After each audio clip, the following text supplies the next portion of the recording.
Pour cette famille et beaucoup d'autres, fuir n'est plus vraiment une option. Derrière elles, ces personnes abandonnent tout. Depuis 3 jours, leur ville Hasakeh est le théâtre de violents affrontements entre l'État islamique et les forces kurdes qui contrôlent la région. Il y a des bombardements, des avions de guerre et des conflits depuis hier. Des jeunes ont été massacrés. Nous avons eu peur pour nos enfants et nous avons fui. Ce regain de violence intervient à la suite de l'attaque jeudi de la prison de Gueyran par l'État islamique.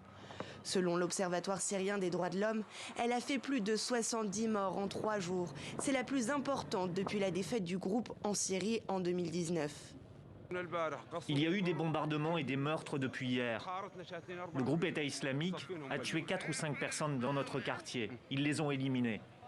L'objectif de cette offensive, libérer des prisonniers. C'est en tout cas ce qu'a revendiqué l'EI dans un communiqué.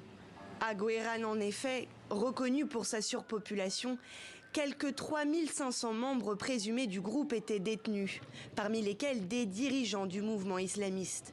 Impossible pour l'heure de dire combien se sont échappés. Pour de nombreux experts, les prisons représenteraient un enjeu stratégique fondamental pour l'État islamique. Selon les autorités kurdes, environ 12 000 djihadistes seraient détenus au total dans les prisons sous leur contrôle. Anciennes écoles pour la plupart, elles sont souvent surpeuplées et difficiles à sécuriser.